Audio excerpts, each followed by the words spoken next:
ইজতেমা ময়দানে সংঘর্ষকে কেন্দ্র করে যারা আহত হয়েছেন তাদেরকে নিয়ে আসা হচ্ছে ঢাকা মেডিকেল কলেজে। এবং এই মুহূর্তে আপনাদেরকে দেখাচ্ছি যে ঢাকা মেডিকেল কলেজে যে জরুরি বিভাগ রয়েছে সেই জরুরি বিভাগের সামনে কিন্তু সেনাবাহিনী মোতায়েন করা হয়েছে।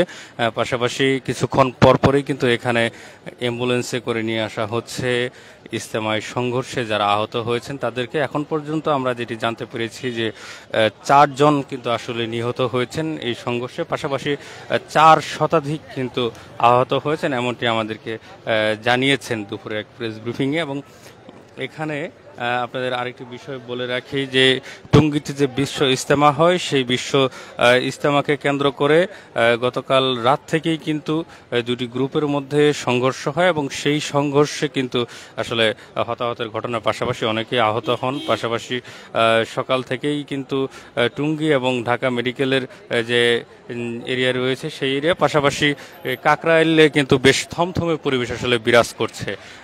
এবং কাকরাইল মসজিদে কিন্তু একটি পক্ষ আসলে অবস্থান করছেন এবং তারা বলেছেন যে এখন থেকে আসলে একটি ইজতেমা হবে বাংলাদেশে, আর কাউকে অবস্থান করতে দেওয়া হবে না, এই দাবিটি তারা জানিয়েছেন। পাশাপাশি যাদের উপরে আসলে হামলা করা হয়েছিল তারা কিন্তু বলেছেন যে তাদের এই বিচারটি যত দ্রুত সম্ভব এটি যাতে সরকার করে সেই বিষয়ে তারা গুরুত্ব দিয়েছেন। আপনাদের যদি ঢাকা বিশ্ববিদ্যালয়ের যে জরুরি বিভাগ আছে তার সামান্য একটু দেখাই যে এই মুহূর্তে কিন্তু একটি থমথমে পরিবেশ আসলে বিরাজ করছে। পুলিশের অবস্থান আমরা দেখতে পেরেছি, পাশাপাশি সেনাবাহিনী কিন্তু একটি গতকাল দিবাগত রাত 2:30টার দিকে কিন্তু মুসল্লিদের একটি পক্ষ মাঠে প্রবেশকে কেন্দ্র করে মূলত এই যে হতাহতের ঘটনা সেটি ঘটে। এখন পর্যন্ত আমরা যেটি জানতে পেরেছি টঙ্গী ইজতেমা মাঠে যারা অবস্থান করছিলেন সেই সাতপন্থীরা কিন্তু আসলে ইজতেমা মাঠ ছেড়ে দিয়েছেন এমনটি আমরা শুনতে পেরেছি। পাশাপাশি এই যে একটি এত বড় একটি ঘটনা ঘটে গেল তার জন্য কিন্তু এই যে যারা যারা দায়ী তাদের বিচারের আওতায় আনার জন্য আহ্বান করেছেন মূলত জোবায়েরপন্থীরা। এবং তারা বলেছেন যে যদি এই বিচারের আওতায় না আনা হয়, তারা যে মাঠ না ছাড়ে, তাহলে কিন্তু তারা একটি লং মার্চ করবেন এমনটি আমরা শুনতে পেরেছিলাম। এবং আমরা কিছুক্ষণ পরপরই দেখছি যে বিভিন্ন অ্যাম্বুলেন্সে করে কিন্তু যারা আহত হয়েছিলেন সে সকল আহত ব্যক্তিদেরকে কিন্তু ঢাকা মেডিকেল কলেজে নিয়ে আসা হচ্ছিল। এবং আপনাদের যদি আরেকটি বিষয় একটু জানিয়ে রাখি যে আসলে হাসপাতালের ভিতরেও কিন্তু আসলে সকালে দুটি পক্ষের মধ্যে একটি হাতাহাতির ঘটনা ঘটে। পরে সেখানে যখন সেনাবাহিনীর আগমন ঘটে তারপরে কিন্তু এই জায়গা জুড়ে কিন্তু একটি স্থিতিশীলতা সেটি চলে আসে। আমরা দেখছি যে ক্ষণে ক্ষণেই কিন্তু অ্যাম্বুলেন্স আসছে বিভিন্ন আহত ব্যক্তিদেরকে নিয়ে, যাদের আসলে মেজর ইনজুরি হয়েছিল তারা কিন্তু এখানে আসছে একটু ভালো চিকিৎসার জন্য। এবং পাশাপাশি অনেকেই অবস্থান করছেন পুরো ঢাকা মেডিকেলের যে জায়গা রয়েছে এই জায়গা জুড়ে কিন্তু একটি থমথমে পরিবেশ বিরাজ করছে। সেনাবাহিনীর অবস্থান সব মিলিয়ে বর্তমানে একটি ঢাকা বিশ্ববিদ্যালয়ের ঢাকা মেডিকেল কলেজের যে জরুরি বিভাগ রয়েছে এই জায়গাটায় কিন্তু একটি থমথমে পরিবেশ আমরা বলতে পারি।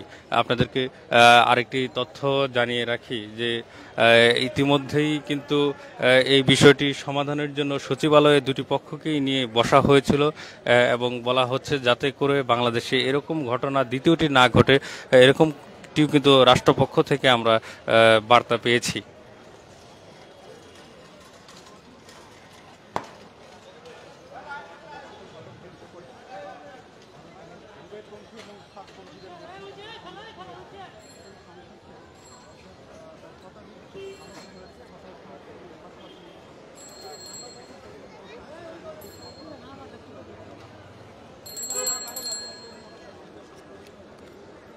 জুবায়েরপন্থী এবং সাতপন্থী এই দুটি গ্রুপের মধ্যে কিন্তু গত 6 বছর ধরে একটি বিরোধ চলে আসছিল এবং তারা প্রতি বছর ইজতেমা করত, দুইটি ভাগে আসলে ইজতেমা হতো। এর আগে বাংলাদেশে কিন্তু আসলে একটি ধাপেই কিন্তু 3 দিনের একটি ইজতেমা হয়ে যেত, তারপর থেকে কিন্তু আসলে ইজতেমা হতো আসলে দুটি ভাগে। এবং পরবর্তী সময়ে থেকে কিন্তু এখন পর্যন্ত দেখা গিয়েছে যে বারবার ইজতেমা শুরুর আগে কিন্তু বেশ কয়েকবার কিন্তু তাদের মধ্যে যে ঝগড়া বিবাদ এবং বিভিন্ন বাদানুবাদের ঘটনাও কিন্তু আমরা দেখতে পেরেছি।